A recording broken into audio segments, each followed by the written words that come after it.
नेपाल हिंसा का असर भारत से सटे हुए इलाकों पर भी दिखाई दे रहा है।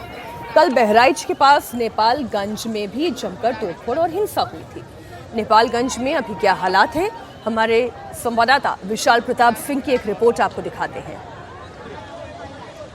मौके के जो हालात हैं वो हालात आप कैमरे से यहीं से देखिए कि किस तरीके से जो बैरिकेड्स हैं, किस तरीके से जो यहाँ पर बाकी चीज़ें हैं, किस तरीके से बाकी सारे बैरिकेड्स को जो सुरक्षा व्यवस्था के लिहाज से किसी भी बॉर्डर पर लगाए जाते हैं, इन सारे बैरिकेड्स को बाकायदा यहाँ पर तोड़ा गया है, जलाया गया है, आगजनी की है। और इसके बाद अगर आप देखेंगे तो आपको जगह जगह पर पत्थर नजर आएंगे। लेकिन अब जो हालात हैं वो पूरी तरीके से कंट्रोल में है, क्योंकि नेपाल की आर्मी ने, नेपाल की सेना ने कानून व्यवस्था पूरी तरीके से संभाल ली है। इसीलिए आप देखिए कि बड़ी संख्या में लोग यहाँ पर पहुंचे हुए हैं और अभी भी यहाँ पर फिलहाल अंदर को आने से लगातार मना किया जा रहा है। नेपाल की जो आर्मी है वो फिलहाल मना कर रही है, हम लोग फिलहाल उधर चले जाते हैं, उसमें कोई दिक्कत नहीं है। और इंडिया की तरफ ही आने के लिए बोला जा रहा है, यानी कि आप अंदर नहीं जा सकते हैं। नेपाल में अंदर आने से मना किया जा रहा है और इसीलिए नेपाल आर्मी किसी को भी अंदर नहीं जाने दिया जा रहा है।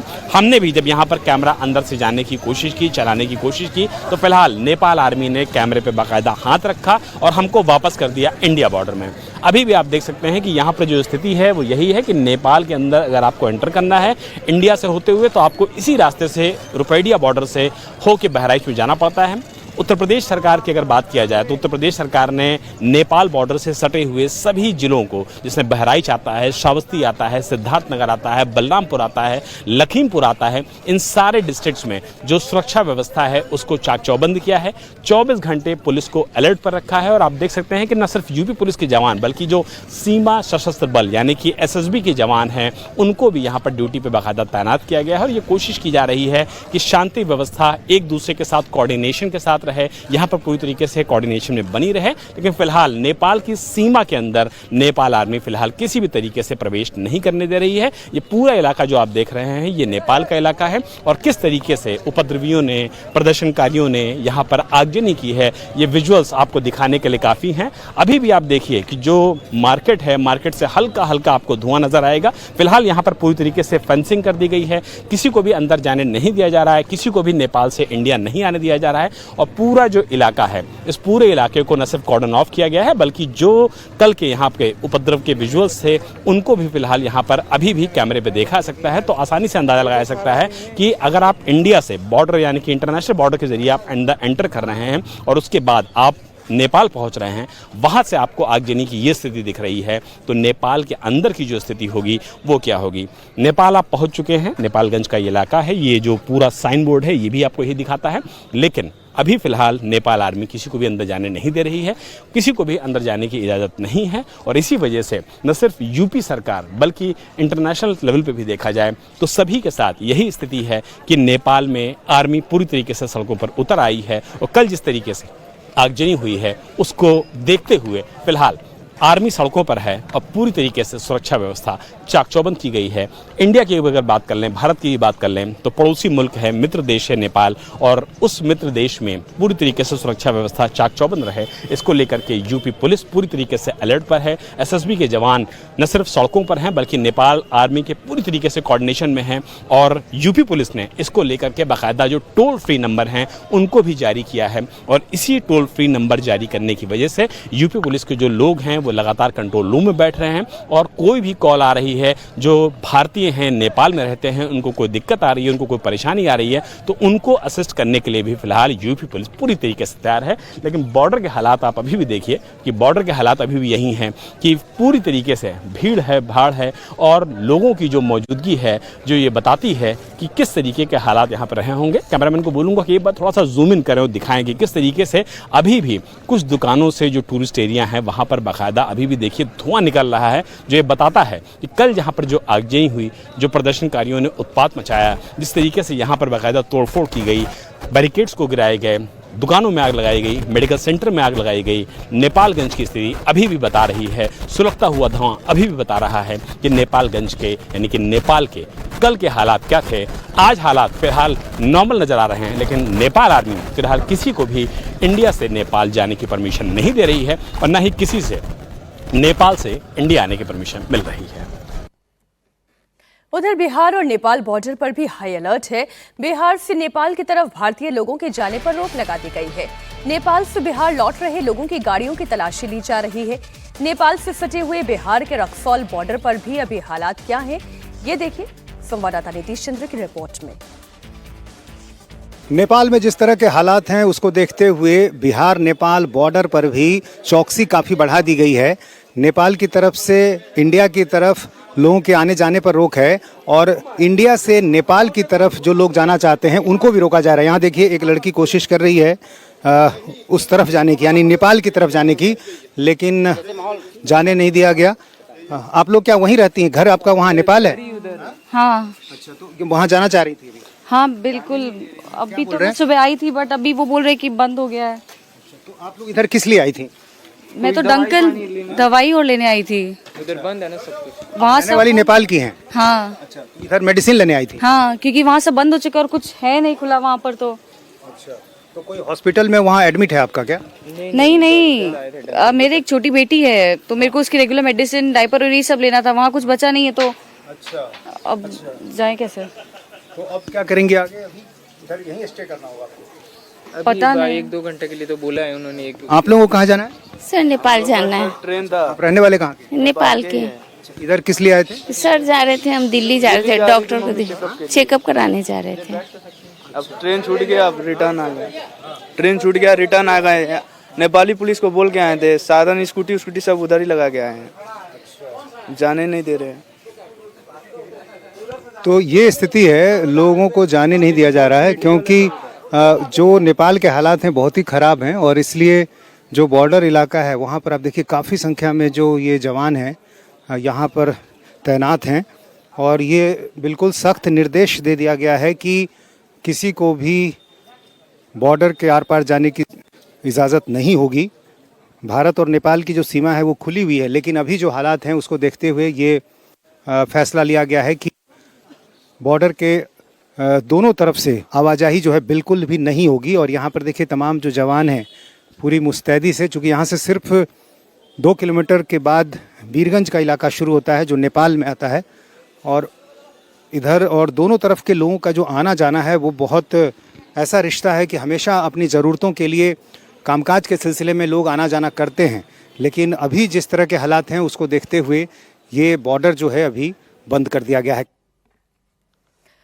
इसी बीच एक बड़ी खबर आ रही है नेपाल के बीरगंज से। प्रदर्शनकारी बीरगंज जेल में घुस गए हैं, जेल ब्रेक की कोशिश की गई है। बीरगंज जेल का गेट प्रदर्शनकारियों ने खोल दिया, जिसके बाद कई कैदी फरार हो गए। सेना के जवानों ने जेल को अपने कब्जे में ले लिया है। प्रदर्शनकारियों को रोकने के लिए सेना ने फायरिंग भी की है। प्रदर्शनकारी और सेना के जवान आमने सामने हैं, तस्वीरें सामने आ गई हैं। कैदी जेल की दीवार तोड़कर फरार हुए हैं। जेल की दीवार तोड़ते हुए तस्वीरें कैमरे में कैद भी हुई हैं। आप ये देखें, एक बड़ा हिस्सा इस जेल का तोड़ा गया, तोड़ते हुए तस्वीरें भी कैमरे में कैद हुई हैं। और केवल बीरगंज की ही बात नहीं है, दूसरी जेलों से भी कैदियों को भगाया जा रहा है। महोत्तरी जेल से 576 कैदी भाग गए हैं। पोखरा जेल से 900 कैदी फरार हैं। बीरगंज जेल का भी गेट प्रदर्शनकारियों ने खोल दिया, जिसके बाद यहां से भी कई कैदी भाग खड़े हुए।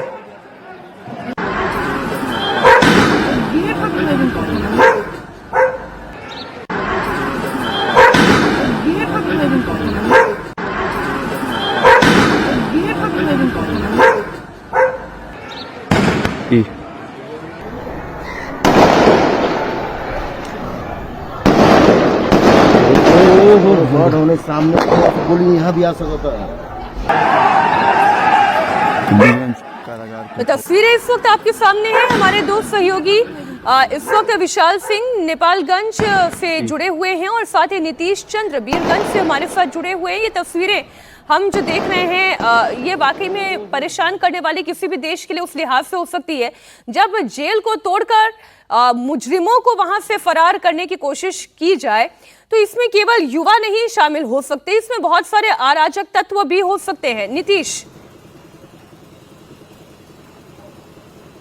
जी हाँ, बिल्कुल।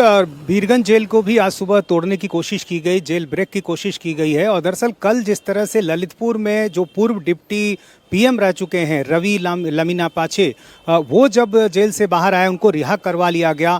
4 जेलों में ये घटना अब तक हो चुकी है और सुबह 5वीं जेल ब्रेक की कोशिश हुई है वीरगंज में। तो कई दूसरी जेलों से खबरें आई जेल ब्रेक की, और आज वीरगंज जेल में भी वहां से कैदियों ने भागने की कोशिश की। लेकिन सुबह से जिस तरह से नेपाली आर्मी ने मोर्चा संभाल रखा है, नेपाली सेना वहां पहुंच गई, जेल को चारों तरफ से घेर लिया। नेपाली आर्मी ने वहां फायरिंग भी की है, 3 कैदियों को वहां गोली भी लगी है, उनको तुरंत अस्पताल ले जाया गया है।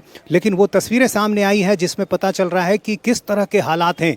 जेल को अंदर से दीवार को तोड़ने की कोशिश की गई है और कैदियों की ये कोशिश थी कि वो इसी बहाने यहाँ से निकल जाएं, क्योंकि कई दूसरी जगहों पर 4 जगहों पर जेल ब्रेक की कोशिश हो गई है। 3000 कैदी अब तक जेल से भाग चुके हैं। तो नेपाल में हालात बिल्कुल बेकाबू हैं और जिस तरह से लोगों का प्रदर्शन कल सड़कों पर था, नेपाली सेना ने मोर्चा अब संभाल लिया है। कर्फ्यू जारी है, लगातार लोगों से अपील की जा रही है कि वो अपने घरों में रहें। संभाल लेने के बाद चीजें बिल्कुल पटरी पर आ जाएंगी, लेकिन अभी पूरी तरीके से ये होता हुआ दिखाई तो नहीं दे रहा है। नेपालगंज की क्या स्थिति, वहां से आपको क्या जानकारियां मिल पा रही हैं विशाल? मीनाक्षी, इस समय हम नेपाल के नेपालगंज इलाके में मौजूद हैं, जहां पर बीते दिन अगर बात कर लिया जाए तो न सिर्फ काठमांडू में बल्कि अलग अलग हिस्सों में जिस तरीके से हिंसक प्रदर्शन हुआ, आगजनी हुआ, नेपालगंज भी उससे अलग नहीं है। सीधी तस्वीरें बोलूंगा कैमरामैन को दिखाएं कि अभी भी जो आगजनी की तस्वीरें हैं वो बैरिकेड्स दिखाते हैं, सरकारी बैरिकेड्स दिखाते हैं, और बाकी जो सामान है जो यहां से भंसार के लिए निकलता है, यानी कि जो टैक्स होता है, जब आप इंडिया से नेपाल आते हैं या नेपाल से इंडिया आते हैं तो भंसार के रूप में टैक्स लिया जाता है। ये सारी चुंगी का जो आगे का सामान है वो आप देखिए कि किस तरीके से जो नेपाल की आर्म्ड पुलिस फोर्स के लोग हैं वो फिलहाल यहां पर हालात जो हैं वो उसको नॉर्मल करने की कोशिश कर रहे हैं। लेकिन जले हुए ये जो अलमारियां हैं, जो जले हुए बैरिकेड्स हैं, जो जली हुई यहां पर चीजें दिखा रही हैं, वो ये बताने के लिए काफी हैं कि कल यहां पर हालात किस तरीके के थे। और इसीलिए नेपाल की आर्मी ने, नेपाल की आर्म्ड पुलिस फोर्स ने सड़कों पर मोर्चा संभाल लिया है ताकि कल जैसे हालात कम से कम आज नजर ना आए। लेकिन बगल में आप देखिए टूरिस्ट इन्फॉर्मेशन सेंटर है, और टूरिस्ट इन्फॉर्मेशन सेंटर को भी किस तरीके से रैंसैक किया गया है, किस तरीके से बुरी तरीके से प्रभावित किया गया है, किस तरीके से जलाया गया है। और जो डिजिटली जानकारी कोई भी लोग यहां पर जब इंडिया से नेपाल की तरफ आते हैं तो जो डिजिटल जानकारी उनको दी जाती है, ये देखिए किस तरीके से ये विजुअल्स यहां पर हैं। और जो डिजिटल इन्फॉर्मेशन लोगों को दी जाती थी, टूरिस्ट को दी जाती थी, वो फिलहाल यहां पर पूरी तरीके से धती हुई बता रही है। और बड़ी बड़ी जो कुर्सियां देखिए, मेज देखिए, जो बहुत ज्यादा मजबूत होती है। विशाल, आप बने रहे हमारे साथ। इस बीच एक बड़ी खबर आ रही है, नेपाल के वीरगंज में सेना ने अपील की है, दोपहर 3 बजे घरों के अंदर रहने की अपील की। इस वक्त की बड़ी खबर आपको बता दें, लगातार सेना मोर्चा संभालते हुए और अब एक जो लाउड स्पीकर से अपील की जा रही है, घरों के अंदर ही रहने की अपील की जा रही है। आप सुने जरा। यो चोकमा जम्मा हुने 2-3 जना यो हामीलाई सहयोग गरिदिनु होला। अर्को लागिसकेको छ है, अहिलेदेखि दिउँसोको 3 बजेसम्मको लागि म सबैलाई अनुरोध गर्छु, सबैजना दाजुभाइ दिदीबहिनीहरू कृपया आफ्नो घरभित्र गइदिनु होला। यो चोकमा जम्मा हुने यो हामीलाई सहयोग गरिदिनु होला। अर्को लागिसकेको छ है, अहिलेदेखि दिउँसोको 3 बजेसम्मको लागि म सबैलाई अनुरोध गर्छु, सबैजना दाजुभाइ दिदीबहिनीहरू। आइए बात करते हैं भारत और अमेरिका के रिश्तों की। टैरिफ विवाद के बाद एक बार फिर से भारत और अमेरिका के बीच ट्रेड टॉक पटरी पर लौटता हुआ दिखाई दे रहा है, क्योंकि अमेरिकी राष्ट्रपति ट्रंप ने एक बार फिर इसे लेकर सोशल मीडिया प्लेटफॉर्म ट्विटर पर पोस्ट किया। अमेरिकी राष्ट्रपति ट्रंप ने एक बार फिर से प्रधानमंत्री नरेंद्र मोदी को बहुत अच्छा दोस्त बताया। साथ ही ट्रंप पीएम मोदी से बात करने के लिए बेकरार भी दिख रहे हैं। अमेरिकी राष्ट्रपति ट्रंप ने कहा कि आने वाले हफ्ते में पीएम मोदी से बात करने के लिए मैं बहुत उत्सुक हूं।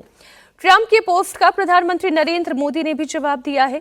पीएम मोदी ने भारत और अमेरिका को घनिष्ठ दोस्त और स्वाभाविक पार्टनर बताया है और ट्रंप से बात करने के लिए उत्सुकता भी दिखाई है। ट्रंप ने ट्रुथ पर अपने पोस्ट में क्या लिखा वो आपको बता देती हूं। मुझे ये ऐलान करते हुए खुशी हो रही है कि भारत और अमेरिका दोनों देशों के बीच व्यापार बाधाओं को दूर करने के लिए बातचीत जारी रख रहे हैं। आने वाले हफ्तों में मैं अपने बहुत अच्छे दोस्त प्रधानमंत्री मोदी से बात करने के लिए उत्सुक हूं। मुझे पूरा विश्वास है कि दोनों महान देशों के लिए एक सफल निष्कर्ष पर पहुंचने में कोई कठिनाई नहीं आएगी। दरअसल 27 अगस्त को अमेरिका ने भारत पर 50% टैरिफ लगाया। अमेरिका लगातार भारत पर इस बात के लिए दबाव बनाने की कोशिश करता रहा कि वो रशिया से तेल खरीदना बंद कर दे, लेकिन भारत ने ऐसा करने से इनकार कर दिया। इसके बाद अब ट्रंप मोदी से बातचीत का ऑफर कर रहे हैं। ट्रंप इस बार बात करने के लिए रूस से तेल खरीदना बंद करने जैसी कोई शर्त नहीं रख रहे हैं।